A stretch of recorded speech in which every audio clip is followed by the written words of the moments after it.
All right, welcome back, MTMM Radio, episode 25. And today I am lucky enough to be joined by the MTMM Powerhouse coaches, our lead powerlifting coaches, and also our lead powerlifting athletes, fresh off a weekend of in-person comps. Right, welcome back to in-person competitions. Finally, giving us here in the Southern Hemisphere something to dream about and look forward to.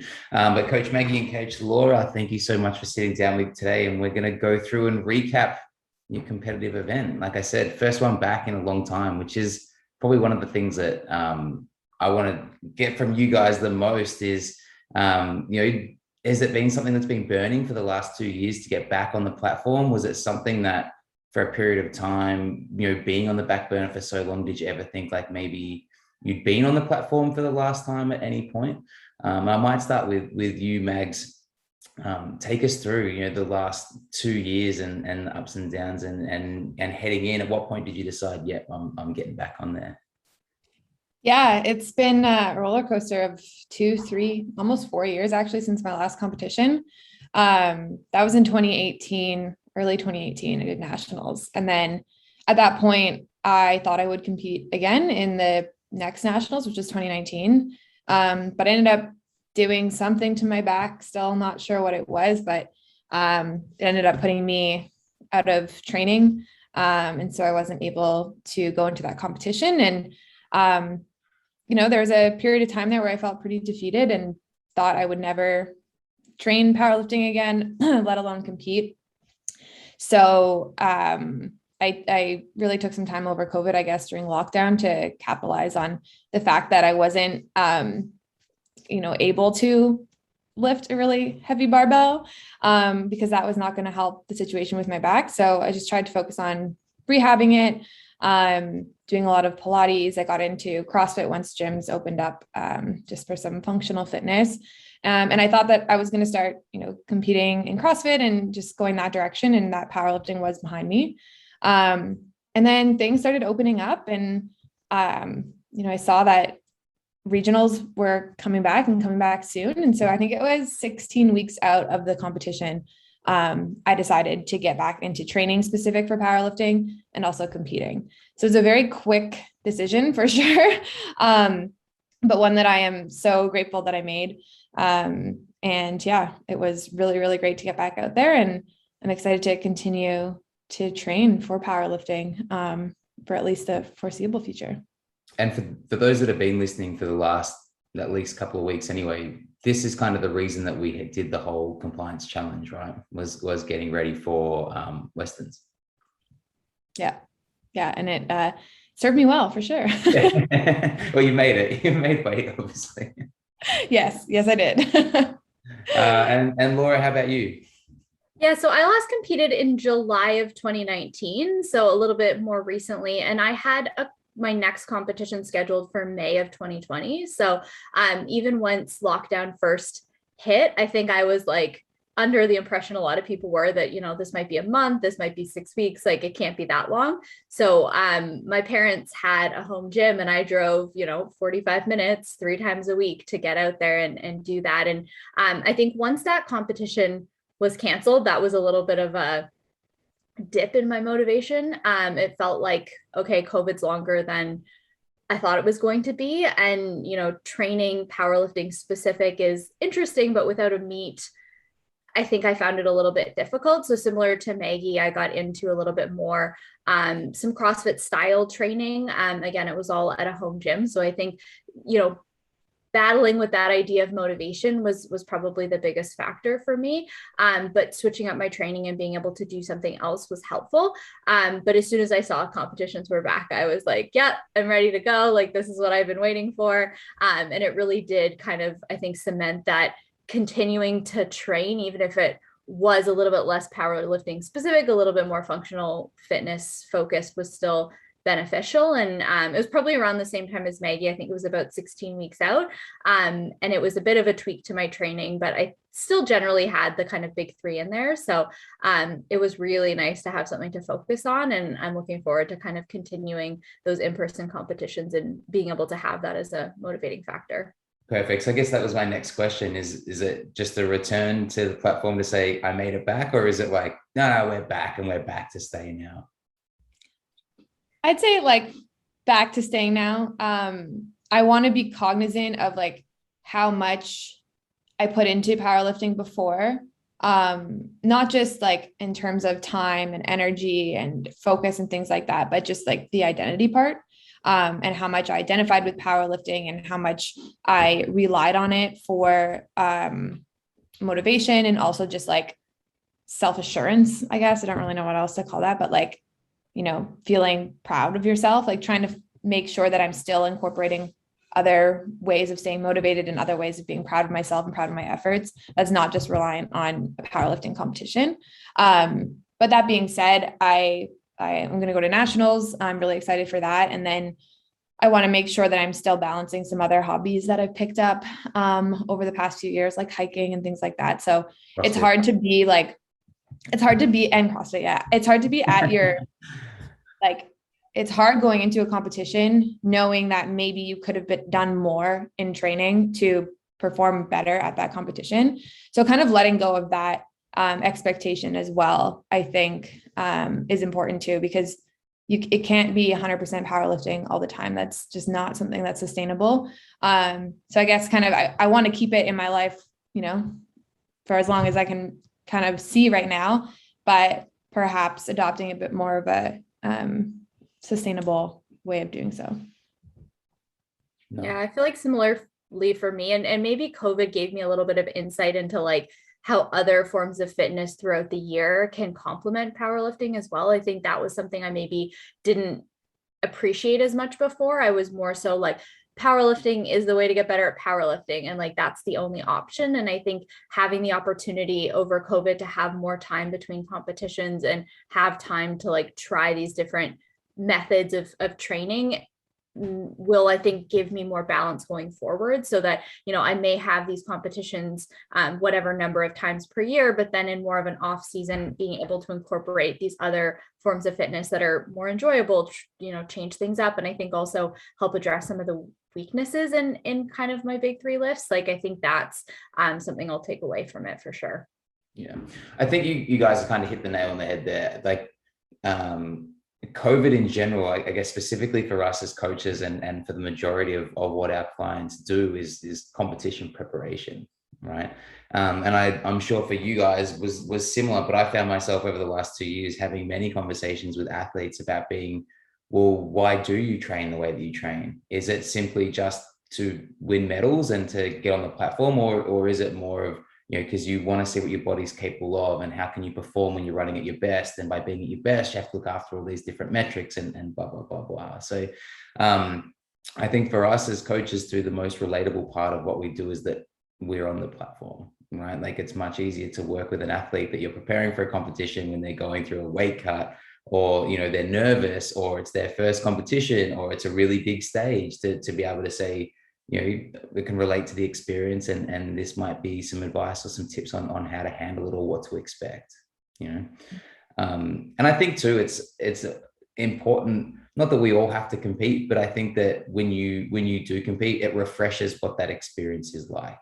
And I think as coaches, sometimes not that we only see the numbers, but we get caught up in there's a correct way to prepare for X, Y, and Z. And obviously that's tailored to the individual, but that emotional side of what the individual is going through, you know, more than just the numbers side, is something that it's always useful and handy to jump back in and experience ourselves, I think. So did you guys take a moment on the platform? Was it a little bit of a, like, you know, almost starstruck, like walking out there for your first lift and just thinking, oh my God, I'm back, like, finally?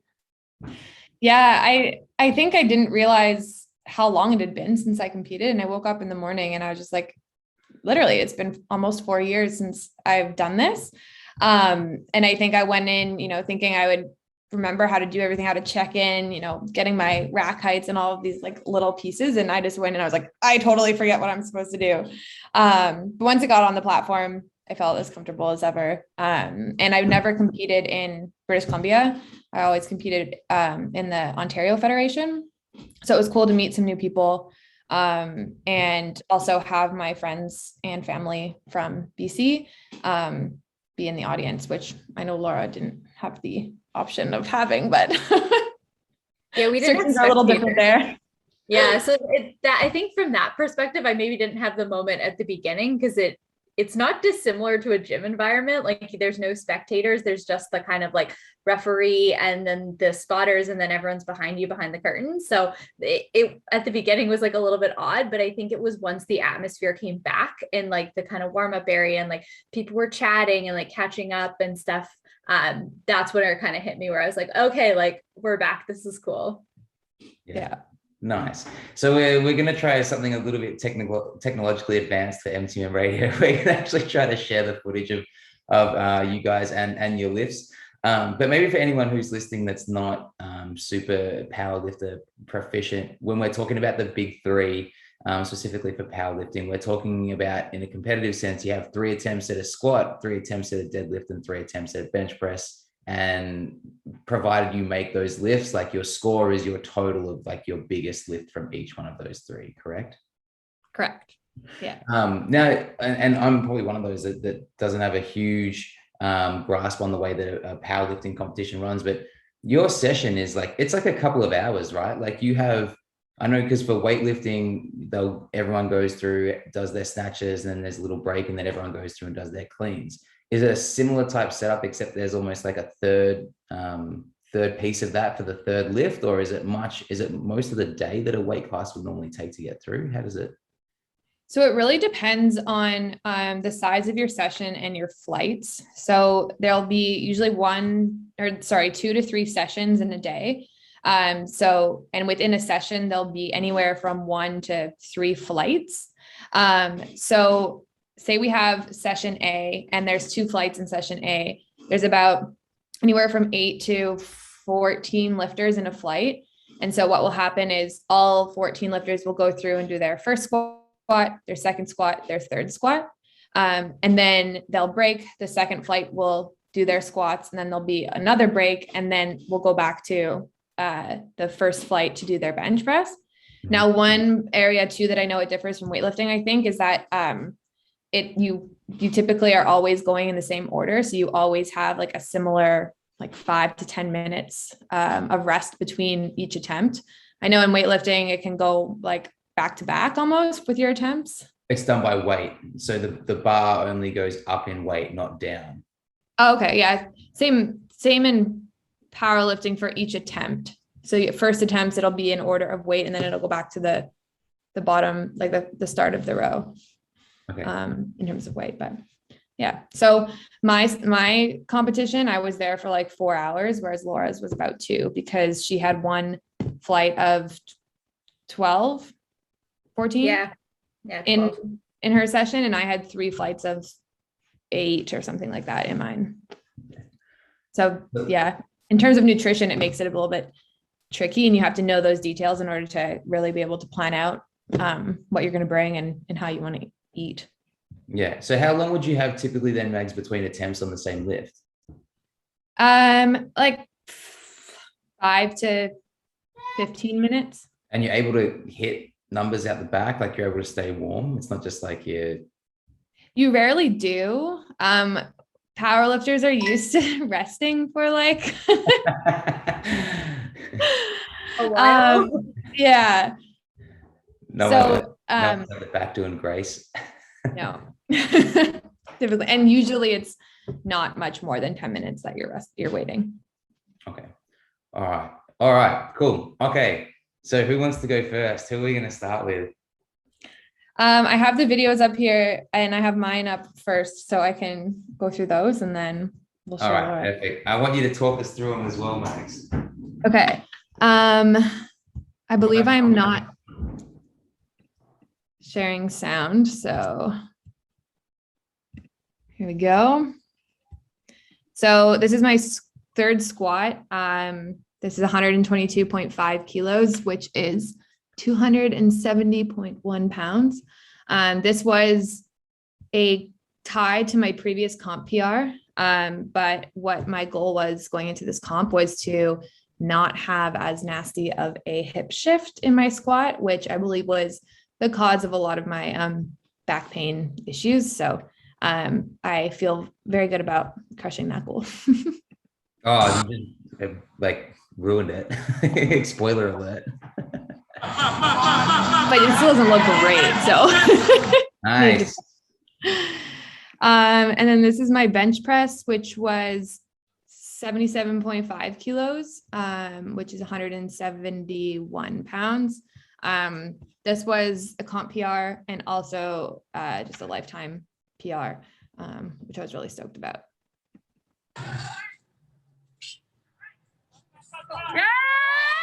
Easy, Maggie. So obviously for anyone who's listening and not watching, we're just watching these 7-second clips of the lifts.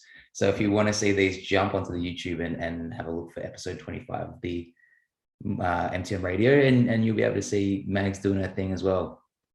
And Laura coming up. And and then this is my deadlift, which was 157.5 kilos, which is 350-ish pounds. Gracious.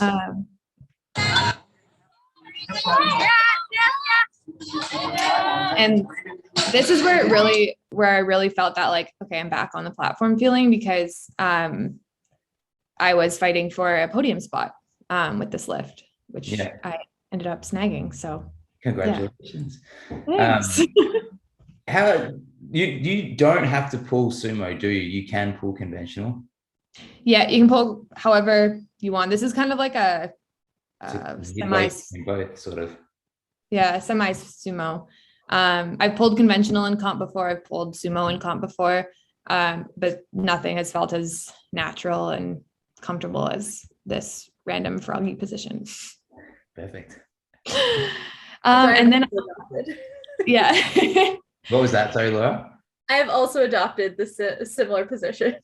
You have similar limb lengths. The coach passing it down, right? Yeah. So this was in the 69 kilo weight class. And then we're going to go over to watch Laura's lifts. And she was competing in the 57 kilo weight class. And this is her 122.5 kilo or 270 pound squat as well. So before you press play, I've seen this video, and my favorite part of this video is the squat. Have a look in the bottom left corner. You can see Maggie's actually on FaceTime. So we might play this one through twice. Everyone can watch Laura's squat and then watch Maggie's reaction.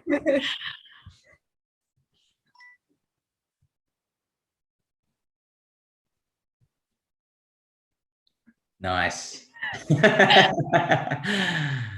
I'll just play the end, a little Sally. Oh, wait, go further.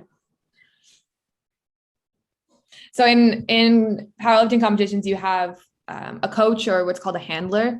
So somebody in the back room with you, helping you with your warm-ups, making sure you're where you need to be at this specific time, and then also somebody to submit your next attempt. So if this is somebody who's in more of a coach position, they're able to gauge, okay, should we go a little bit up? Should we go down? Should we stick to the plan, whatever it may be? Should we stick to the plan? Never. Never. So Laura's lovely husband, Jackson, handled her, and he kept me on FaceTime the entire time so that I could help him gauge what weights we should put on next and everything like that. So it was really great to be able to virtually be there with her. Or that hand position on the bar, you must have like the most mobile shoulders ever. Look how narrow that is. I never thought about that. Yeah, I feel like, a lot of people low bar squat for powerlifters. Okay. Yeah. Yeah. So the point were you like, I should have gone heavier? No, I feel like my goals going into it were more so I had, because I hadn't competed in a while and I knew my numbers were decently higher than they were. I really wanted to kind of go 9 for 9 and not push it too hard, especially with nationals coming up. But yeah, I'm excited for nationals to see what's left in the tank. A lot left in the tank. And she had PRs that we tested like 10 weeks prior to competition. And so we kind of wanted to solidify those on the platform. So that was a 5-pound PR for her squat from training 10 weeks prior. And then this is her bench press, which is tying her that PR. It's 132 pounds. I forget, 60 65, 62.5, 65, 62.5. 132 pounds.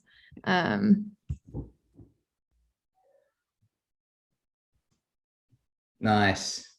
Yes. Bench is not my strong suit. So it's the middle lift of just like, get through it. It did. Get it done. Talk about a lot left on the platform. You'll see with this deadlift, which was 298 point something, like basically 300 pounds. It was like 138. Oh, that was easy. Mm-hmm. Maggie in the corner again. It always looks easy, doesn't it? And like when you watch a video of a lift that you like almost busted an eyeball for, and you're like, oh, that looked easier on video. And at the time, it feels like it's taking an eternity to get off the ground. Yeah. I think got like really hyped. Like I think with deadlift, there's like an element of like adrenaline when you're at the end and like you've done all this other stuff. And it's just like, all I have to do is stand up. And I think you get like really hyped. Yeah. There's also with bench and squat, there's a lot of commands that you have to follow, or else it doesn't count as a good lift. With deadlift, the only command is down. So it's a lot less intimidating going up there. But yeah, it was really, really exciting. A big congratulations to both of you. So good. So good. Okay. And so is it similar in the fact like with weightlifting, you have to qualify for the next stage with your total for your weight class as well? Yeah. Yes. Yeah. And you've both done that. Both done that. Congratulations. Ready to go crush it. Nice. And then Nationals is March? Yeah. It's mid-March in St. John's, Newfoundland. That's not too far away. You sort of get Christmas and New Year's, and then it's essentially straight back into one more block before competition. Yeah, I'm actually really looking forward to it because I feel like it was about 6 weeks. No, it was 8 weeks, almost 9 weeks that I spent like really going at it in terms of compliance and everything like that. And that was pushing the limit, I think. So I feel like going to Christmas, taking a little bit of, a relaxed approach and then slowly getting back into it in Jan, and then doing another kind of 8-week stint going into nationals of a bit higher compliance. Feels really good to me. And it makes me a lot more comfortable as well, going into a little bit more of a relaxed approach for the holidays. So yeah, I'm really happy with how the timing worked out. Yeah, it's simple. I think it gets forgotten, but you can only have those periods of super high compliance because you have periods of like very minimal, right? Like it's kind of like an off season a little bit. You can go hard in the season because there's that break coming up, not too far away. Yeah. Yeah. Yeah. And finding that like middle ground, that balance again. But then hopping back on pretty high compliance once you start to feel like we were talking about in the previous episode I was on with you and Kat Ben. When you start feeling those like good habits start to slip a little bit and, you kind of want to re-solidify them. It's a good opportunity to be like, all right, I'm just going to go for near 100% compliance for a little while and kind of re-solidify those habits, and the cycle continues. It's nothing like having a due date where you have to weigh a specific amount in front of that helps people to like keep you compliant. Yeah, there's nothing like it in terms of motivation and compliance and everything like that. There's nothing like it. Yeah. And Laura, similar approach, enjoy Christmas and New Year's and then big strength block and come and leave it all out on the table at nationals. Yeah. I have a vacation coming up next week. So I think that's kind of like, since the competition like a week and a half ago, and then next till kind of the end of my vacation will be a little bit more relaxed, have a little bit of stricter time around like just before Christmas, enjoy Christmas, and then get back into it. I think having just something was what I really missed with COVID and having that deadline and just having, a bit more of a why outside of just yourself. So it's nice I think I appreciate the break more now, and then I'm excited to get back into it.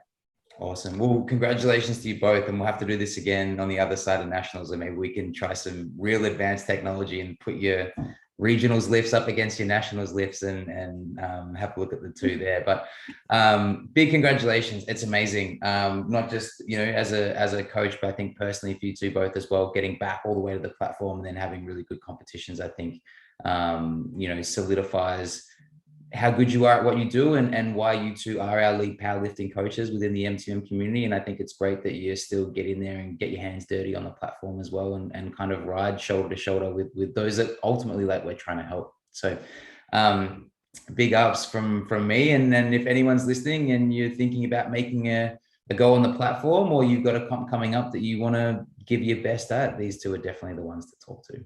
Okay, easy. Love it. I think Mags is frozen. I know. I think my video is frozen. I don't think she's looking at that. No, she's just, yeah, good. Get back. There we go. We're back. All right. Technical difficulties. We've done well on the technical front today. I feel we've taken some steps forward. So I think that was called for. All right. Awesome. Well, thanks for having us, Ben. And Laura, it's always a pleasure, competing alongside you. And I'm excited to go into nationals with you too. Yeah, having someone to do it with is always the best. Yeah. Amazing, guys. Thank you both. We'll talk soon. All right. Thank you.